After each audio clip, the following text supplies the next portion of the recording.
Help me find our daughter. On a family hiking trip, our 6-year-old daughter Agnes has gone missing. Despite calling out her name repeatedly, there's no sign of her anywhere. It's your fault for taking your eyes off her. You go find her yourself. In the midst of the chaos, my husband Zeke coldly shoots back and drives off alone. Wait, don't leave! I shout as I chase after the car, but my voice doesn't reach him. Left alone in the woods, I'm filled with dread about what will happen if I can't find Agnes. My name is Marley. I'm 35. Agnes, who just turned 6, is a very kind and adorable daughter. Zeke, who usually dislikes family outings, had suddenly suggested going hiking the day before. Zeke, the same age as me, is domineering and doesn't listen to others, a trait that's always bothered me. I wasn't thrilled about the hike, since my asthma had been acting up for the last 3 days. Clean air will cure your annoying asthma. Zeke decided without hearing our opinions. When did he start speaking to me so harshly? He was a kind person when we first got married. Is this how a couple ends up after 8 years of marriage? On the day of the hike, we drove for about 2 hours to get to the mountain. Upon arrival, Agnes jumps for joy. Wow! Look, Mom, I found these for you. She hands me acorns and pine cones she's collected. See, told you it would be good. Let's enjoy nature to the fullest. Yes, I'm glad Agnes is enjoying it. Although Zeke usually sleeps all day during his days off, today he's oddly excited, which feels a bit off. But I was happy that we could finally spend a normal family day. Let's go further in. The view is supposed to be amazing. After about 30 minutes of walking, I'm exhausted. Please, can we slow down a bit? If you don't keep up, we're leaving you behind. Come on, Mom, hurry up. The two of them get further and further away. I'm running low on stamina, and my throat starts making alarming noises as a cough sets in. Asthma here would be disastrous. Agnes is with Zeke, so she'll be fine. I should go at my own pace. Another 30 minutes later, I spot Zeke, but there's no sign of Agnes. Where's Agnes? She was with you, right? Yeah, she was, but she wanted to explore further and ran off. You let her go alone? She's too energetic for me to keep up with. If you're worried, go find her. She went that way. The direction Zeke points to is full of dense trees, and the path isn't clear. I must find her quickly. This is dangerous. Agnes, where are you? Answer me, Agnes. I desperately start calling out for her but can't find her, and there's no response. About 20 minutes later, I return to where Zeke was, only to find him chatting with a young woman in her 20s. Where's Agnes? Ah, this lady just told me she saw a young girl walking towards the parking lot. I guess I'll go too. No, you should keep looking in the woods. Zeke heads down the mountain with the woman, making their way to the parking lot. I search again in the direction Agnes went. It's eerily quiet, and I don't sense anyone around. Come to think of it, I've hardly seen anyone since we got here, except for that woman. What if I can't find her? Agnes, please answer me. I call out Agnes's name over and over, but it just seems to get swallowed by the woods. Zeke isn't answering his phone, and I notice my cell has no service. Not knowing what else to do, I go back to the parking lot and find Zeke chatting with the woman. They're both smiling, so I assume Agnes must have been found. Where's Agnes? Nope, she wasn't here. What? Why are you so relaxed then? I couldn't hold back my frustration. Despite Agnes still being missing, Zeke was happily chatting with a young woman. What? I don't get why you're mad. Aren't you worried about Agnes? Let's look again together. Enough. This is your fault for losing her. Go find her yourself. I'm going home. And with that, Zeke hopped into his car and drove off. Wait, you can't be serious. I tried chasing the car, but it's too late. He's already out of sight. Even when I call Zeke, he doesn't answer. He actually left us here? Before I know it, the young woman is also gone, and not a single car is left. What should I do now? The sun is setting, and it'll be dark soon.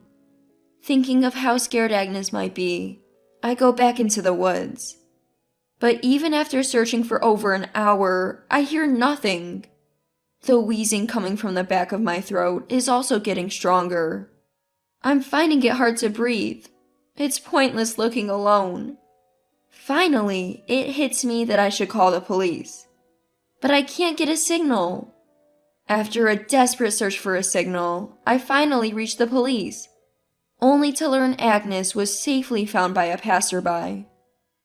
I hail a taxi to go get her. As soon as Agnes sees me, she runs to me crying. Mom? Thank God you're okay. Are you hurt? No, Mom, I was scared. I'm so sorry, Agnes. Maybe it's the relief, but I can't stop coughing. Agnes gently rubs my back. Mom, are you okay? Don't worry, we'll go to the hospital right away. I thank the police officer and we head to a nearby hospital for my asthma treatment. Luckily, it's not severe, and I start feeling better after the inhaler. But then Agnes drops a bombshell. Mom, one of Dad's friends told me about a place full of beautiful flowers. I was with her, and the next thing I knew, I was alone. Wait, you didn't go exploring in the woods? No, I wouldn't do that. Do you remember what this woman with Dad looked like? Agnes pulled out her toy camera and showed me a picture she'd taken. It was of a young woman Zeke had been with earlier. And they were snuggled up, clearly more than just friends. Could he be cheating? The shock made me feel dizzy, and I crouched down right there. Mom, are you okay? Still coughing? I'm fine. Seeing Agnes's worried face, I realized I couldn't give in now. He won't get away with this. I'm going to dig deep. To keep Zeke from knowing my whereabouts, I turned off my phone's location and decided to stay at my brother's nearby apartment from that day on. My brother Galton had recently moved in, and Zeke didn't know that our house was visible from there. However, Zeke's car wasn't home, and the house was dark and quiet. Where could he be? I took out my phone and called Zeke. What do you want? How could you leave us behind? Because you're annoying. So, did you find Agnes? Yes, she's safe. And my asthma's gotten bad, so I'm going to be hospitalized for about a week. Agnes will stay at my parents' house. Really?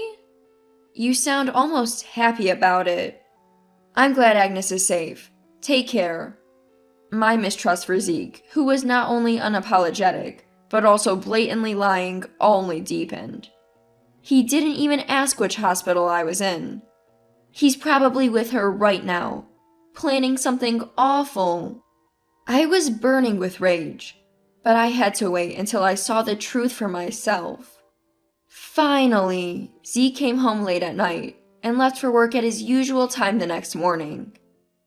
In the meantime, I bought a small security camera and installed it indoors. I could view its footage, including audio, directly on my phone. Now, I had Zeke under surveillance. That night, the woman I saw in the mountains walked into our house, and they started having dinner while drinking wine in the living room. Seeing them get touchy-feely made me nauseous. It was a good idea to take advantage of my wife's sickness and take her to the mountain. This 1 week she's in the hospital will be heaven. You are so clever, boss. Right, ha ha ha. Now we can relax without anyone disturbing us. It's not comfortable being together at work. But you always say the thrill makes it better. True, ha ha ha. It seems his affair partner is a subordinate at his workplace. They even seem to be doing something suspicious at work. I can't believe this. Absolutely unforgivable. They were laughing happily, hugging each other. Now's my chance to catch them in the act. I left my brother's house, entered mine quietly, and approached the living room. Confirming they were in the middle of it all, I started recording on my phone. Then I opened the door with a loud noise. Well, well, aren't we lively? Why are you here? You're supposed to be in the hospital. Ow, ow, ow! Caught off guard, they couldn't even separate. Help! Someone help! Seeing the two of them in agony, I've gone past shock and now just feel pathetic. Please, call an ambulance. Sirens wail and a crowd gathers outside our home. Because Zeke and the woman were screaming so loudly, neighbors are starting to take notice. The two of them, covered only with bedsheets, are loaded into the ambulance. As his wife, I follow them to the hospital. And then, not long after arriving and getting medical attention, Zeke and his mistress are released. The doctor said they were free to go, so the two of them are shivering on a hospital bench, wrapped only in sheets as they have no clothes. This is just pathetic. When did you get out of the hospital? I was never admitted in the first place. I've been keeping tabs on you, you know. What? How? From my brother's new apartment. It has a clear view of our house. Huh? I sighed and handed them hospital pajamas I borrowed from the nurse's station. I couldn't bear to watch their disgrace any longer. They hurriedly put on the pajamas. So, how long has this been going on? You got it all wrong. She just came to drop off some work documents. Oh, really? I tell Zeke about what I heard from Agnes and show him the picture she took. This is... You left Agnes alone in the mountains just to get cozy with her, didn't you? That's not true. She was gone when I realized it. Zeke tries to play dumb. As I replay the conversation I heard between them in the living room, both Zeke and the woman are clearly shaken. Still going to deny it? Well, about that. I can't believe you waited for me to be away to meet up with her. What's wrong with you? Look who's talking. You're the one spying on me. Can you say that after leaving our sick child and me alone in the mountains? Seeing Zeke's lack of remorse, I could feel my feelings for him dwindling away. I'll never forgive you for putting Agnes in danger. Let's get a divorce. Divorce? Why? How can you even ask that? If you're so well matched with her, then just go be with her. As I glare at the woman sitting next to me, she glares back. She tries to intertwine her arm with Zeke's. However, Zeke shakes off her arm and grabs my hand. I was just messing around with her. I never intended to ruin our family.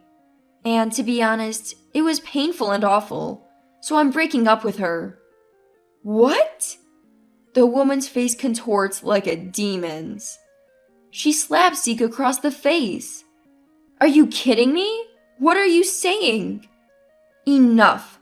I'm tired of women who are only younger. That's cruel. You said you'd marry me after you divorce. Watching their quarrel unfold, I'm beyond disgusted. Both the woman who knew he was married and Zeke, who would surely repeat this behavior, are to blame. Cut it out. This is a hospital. Keep it down. Finally, both quiet down at my scolding. Seems like they both need a heavy dose of self-reflection.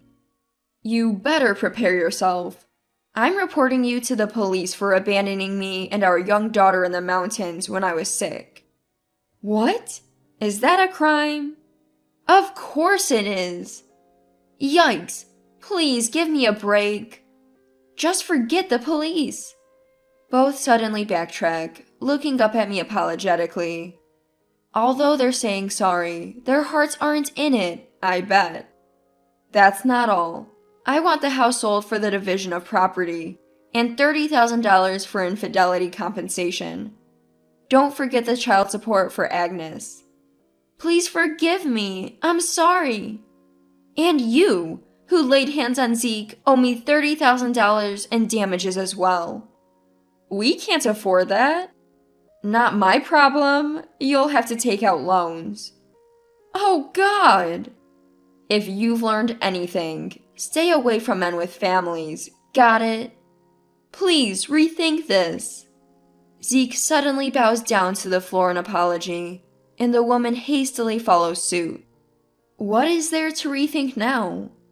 I look down on both of them with disdain. No way. I'll inform your company about this as well. Goodbye. This is the worst. I left Zeke and his affair partner yelling and immediately went to the police to file a report. Soon after, they were both arrested for abandonment charges related to me and my daughter Agnes. According to my lawyer, it's going to be a pretty serious offense for them. Zeke and his mistress lost their jobs as a result. I finalized the divorce and made them pay the affair settlement and child support in one lump sum with the money from selling our house. I was even able to get a settlement from the mistress, paid from her severance package. As I was considering moving out of the apartment, Galton, who had been so helpful, said, I worry about you and Agnes living on your own. Why don't you stay here with me? Taking him up on his kind offer, I'm now happily spending each day with my loving daughter and beloved brother. Perhaps because my stress has gone down, my asthma attacks have also stopped, and I'm feeling great now.